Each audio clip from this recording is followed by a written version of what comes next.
সবাইকে ওয়েলকাম জানাচ্ছি আমাদের শিওর শর্ট এমসিকিউ সিরিজের আজকের ক্লাসে আমরা আরেকটা ইম্পর্টেন্ট এমসিকিউ সলভ করব। তো চলো আমরা কোশ্চেনটা সলভ করি। তো এখানে আমাদের পরন্ত বস্তুর এবং নিক্ষিপ্ত বস্তুর যে গতি সম্পর্কিত একটা ইম্পর্টেন্ট এমসিকিউ দেওয়া আছে, যেটা আমাদের বিগত বছরের বোর্ডে আসছে এবং এবারের বোর্ড পরীক্ষার্থী যারা এসএসসি 26 ব্যাচ এবং পরবর্তী 27 ব্যাচ তোমাদের জন্য খুব ইম্পর্টেন্ট। তো চলো আমরা কোশ্চেনটা সলভ করি। কোশ্চেন কি দেওয়া আছে? মুক্তভাবে পরন্ত বস্তু 6 সেকেন্ডে 72 মিটার দূরত্ব অতিক্রম করলে 3 সেকেন্ডে কত দূরত্ব অতিক্রম করবে?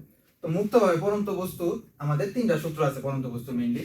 তো এখানে পরন্ত বস্তুর 3 নাম্বার সূত্রটা আমাদের কি, যে মুক্তভাবে পরন্ত কোনো বস্তুর নির্দিষ্ট সময় অতিক্রান্ত দূরত্ব ওই সময়ে বর্গের সমানুপাতিক।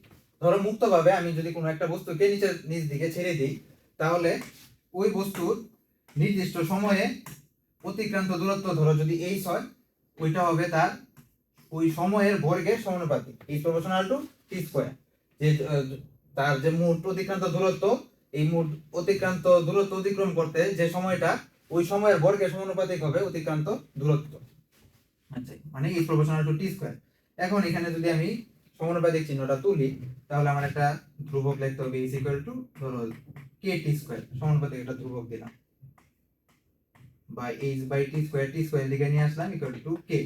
এখন এই সম্পর্কটা থেকে আমি একটা সূত্র লিখতে পারবো এরকম, h1 by t1 square by h2 by t2 square equal to k। আশা করি এতটুকু বুঝতে পারছো। আচ্ছা, এখন আমার কোশ্চেনে একটা বস্তু 6 সেকেন্ডে 72 মিটার দূরত্ব অতিক্রম করলে 3 সেকেন্ডে কত দূরত্ব অতিক্রম করবে?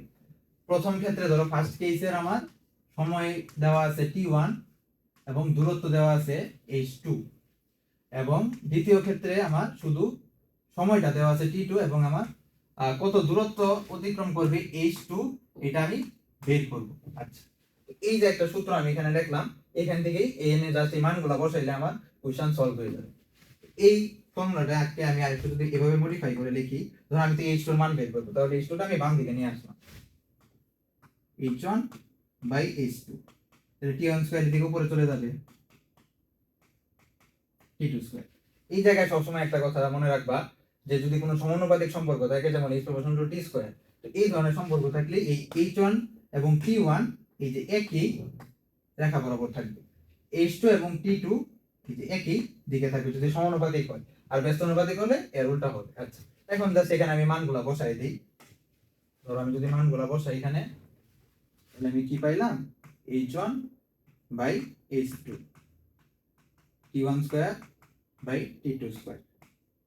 h1 এর মান কত? 72। h2 এর মান আমি জানি না, বের করব।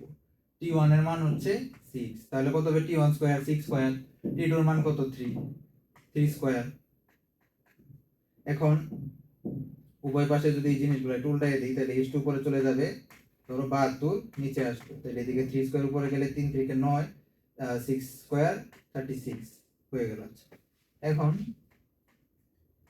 এখানে যদি কাটাকাটি করি থাকে কত 1/4, তাহলে এখন যদি এইভাবে কোনাকুনি আমি গুণ করি, তাহলে 4h2 ইকুয়াল টু 72 তাহলে h2 এর মান পাবো আমি কত, 72/4 ইকুয়াল টু 4 একে 4 32 4 18। তাহলে এখানে আমি h2 এর মান পাইলাম কত, 18 বা 18 মিটার। তাহলে 3 সেকেন্ডে কত দূরত্ব অতিক্রম করবে? 18 মিটার। আশা করি এই কোশ্চেনটা তোমরা বুঝতে পারছো। তো আজকে এই পর্যন্তই, ধন্যবাদ সবাইকে।